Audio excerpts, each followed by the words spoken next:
오늘 하나님께서 우리에게 주시는 말씀은 누가복음 20장 9절에서 19절까지의 말씀입니다. 누가복음 20장 9절에서 19절까지의 말씀 우리 함께 읽겠습니다. 그가 또 이 비유로 백성에게 말씀하시기 시작하시니라.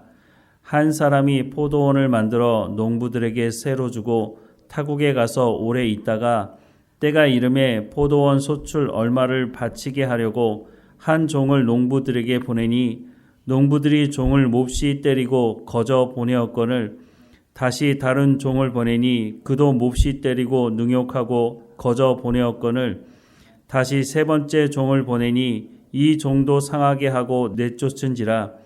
포도원 주인이 이르되 어찌할까?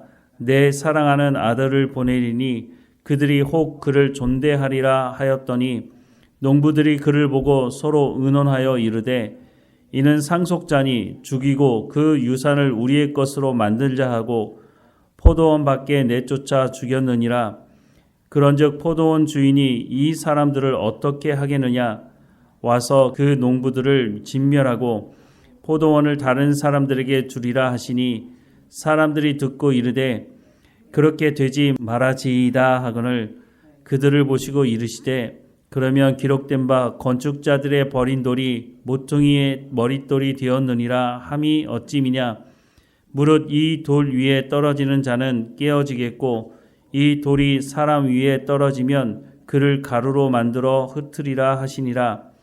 서기관들과 대제사장들이 예수의 이 비유는 자기들을 가리켜 말씀하신 줄 알고 즉시 잡고자 하되 백성을 두려워하더라. 아멘. 오늘 본문의 말씀은 예수님께서 어제 말씀을 하신 것과 연결해서 하시는 말씀이라는 것을 알 수 있습니다.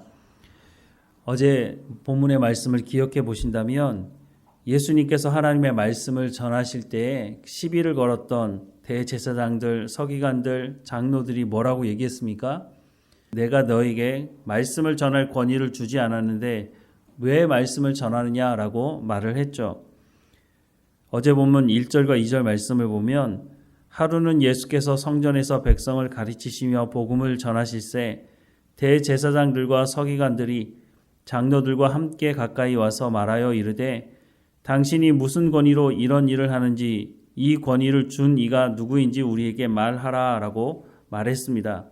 그때 예수님께서 답을 먼저 하지 않으시고 질문을 하시는데 요한의 세례가 하늘로부터냐 사람으로부터냐 라고 물으셨죠. 이 말을 들었던 이 사람들은 정확하게 요한의 세례가 하늘로부터인지 사람으로부터인지 정확하게 말하지 않았습니다. 당시 종교 기독권을 가지고 있던 이 사람들을 향해서 누가 비난을 할 수 있었겠습니까? 당시 모든 사람들은 성전 중심으로 살아갔는데 성전 중심으로 있는 이 사람들을 향해서 당신들이 잘못되었다고 쉽게 비난할 수가 없었다는 것입니다. 그런데 예수님께서 이들을 향해서 잘못된 부분을 지적하고 있는 것이죠. 오늘 본문도 그 연장선상에서 말씀을 하시는데 비유로 이런 말씀을 하십니다. 9절 이하의 말씀을 보면 그가 또 비유로 백성에게 말씀하시기 시작하니라. 한 사람이 포도원을 만들어 농부들에게 새로 주고 타국에 가서 오래 있다가 때가 이름에 포도원 소출 얼마를 바치게 하려고 한 종을 농부들에게 보내니 농부들이 종을 몹시 때리고 거저 보내었거늘 이라고 말씀합니다. 너무 당연한 말씀 아닙니까? 포도원을 맡겼으니 그 포도원을 맡긴 일부의 소득을 얻고자 했다고 말하고 있습니다. 너무 당연하게 자기의 종을 보냈는데 사람들이 자기의 소출의 얼마를 주인에게 바치는 것이 아니라 그 종을 몹시 때렸다고 말하고 있습니다. 주인의 입장에서 보면 너무 황당한 일입니다. 그래서 두 번째 종을 보내었더니 또 능욕하고 때리고 했다는 것입니다. 그래서 다시 한번 세 번째 종을 보냈더니 이 종도 상하게 하고 내쫓았다라고 말씀을 하고 있습니다. 그래서 결국은 이 주인이 자신의 아들을 보내면 이 아들은 존대할 것이다라고 생각을 했는데 그 아들을 보내자 포도원을 경작했던 사람들의 말이 어떠했습니까? 자, 이 아들을 죽이게 되면 상속자가 없으니 이 모든 것이 우리의 것이 되지 않겠느냐? 라고 해서 그 아들을 죽였다는 것입니다. 이 비유의 말씀을 듣고 있었던 대제사장들, 서기관들, 장로들이 이 말은 우리를 향한 말이 아니냐라고 깨달았다고 말씀을 하고 있는데요. 19절 말씀에 보면 서기관들과 대제사장들이 예수의 이 비유는 자기들을 가리켜 말씀하심인 줄 알고 즉시 잡고자 하되 백성을 두려워하더라 라고 말씀을 하고 있습니다. 이 사람들이 이 말이 바로 우리를 향한 말이라는 것을 알아차렸다고 말씀을 하고 있는 것처럼 보입니다. 그렇다면 이 비유의 말씀이 자신들을 향한 말씀이라는 것을 깨달았다면 이들이 보여야 되는 반응은 회개하고 돌이키는 것이어야 할 것입니다. 그런데 이들은 더더욱이 예수님을 잡아 죽이려고 했다는 것입니다. 15절 이하의 말씀을 보면 포도원 밖에 내쫓아 죽였느니라. 그런즉 포도원 주인이 이 사람들을 어떻게 하겠느냐. 와서 그 농부들을 진멸하고 포도원을 다른 사람에게 주리라 하시니 사람들이 듣고 이르되 그렇게 되지 말아지리이다 하거늘 그들을 보시며 이르시되 그러면 기록된 바 건축자들의 버린 돌이 모퉁이의 머릿돌이 되었느니라 함이 어찌미냐. 무릇 이 돌 위에 떨어지는 자는 깨어지겠고 이 돌이 사람 위에 떨어지면 그를 가루로 만들어 흩으리라 하시니라. 서기관들과 대제사장들이 예수의 비유는 자기들을 가리켜 말씀하심인 줄 알고 즉시 잡고자 하되 백성을 두려워하더라 라고 말씀을 하고 있습니다. 와서 농부들을 진멸할 것이라고 말씀을 하고 있습니다. 대제사장들, 서기관들, 장로들 이 사람들을 멸하실 것이라고 예수님께서 말씀을 하고 있음에도 불구하고 이 사람들은 예수님을 잡아 죽이려고 했다고 하는 것입니다.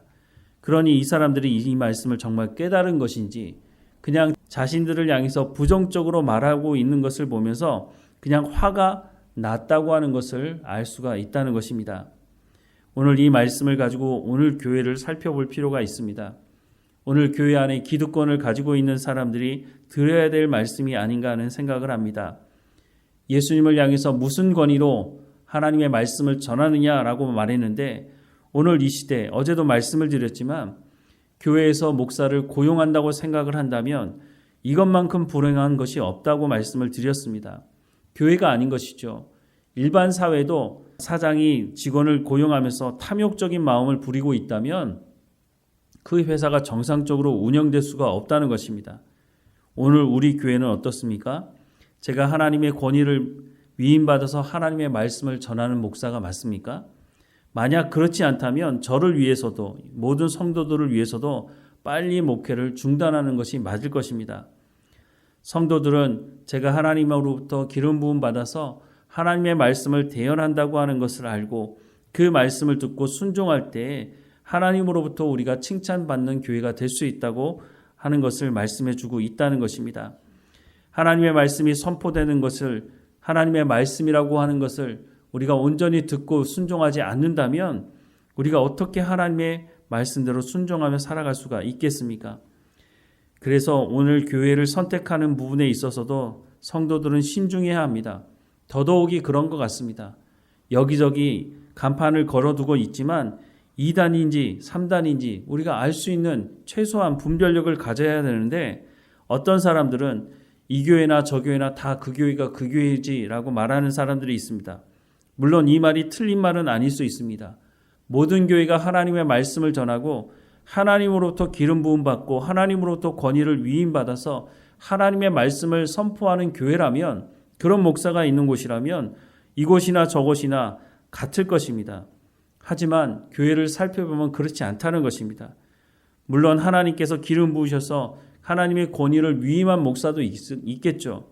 그런데 그 입에서 하나님의 말씀이 전해지지 않고 사람의 귀를 즐겁게 하는 말이 선포되고 있다면 당장 그 교회에서 나와야 하는 것입니다.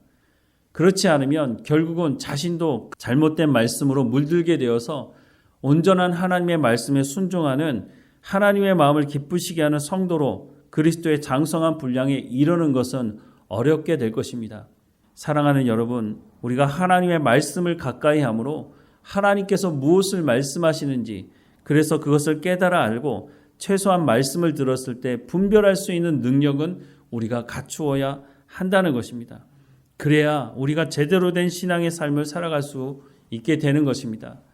예수님께서 아무리 말씀을 선포하셔도 대제사장들, 서기관들, 장로들, 어떻게 보면 하나님의 말씀에 가장 가까이 있는 사람들임에도 불구하고 예수님께서 하나님이 오셔서 심판하실 것이다 라고 하는 경고의 말씀까지 하심에도 불구하고 그 말씀을 깨닫지 못하고 오히려 예수님을 잡아 죽이려고 끝까지 노력했던 이 사람들이 바로 우리의 모습이 될 수 있다고 하는 것입니다.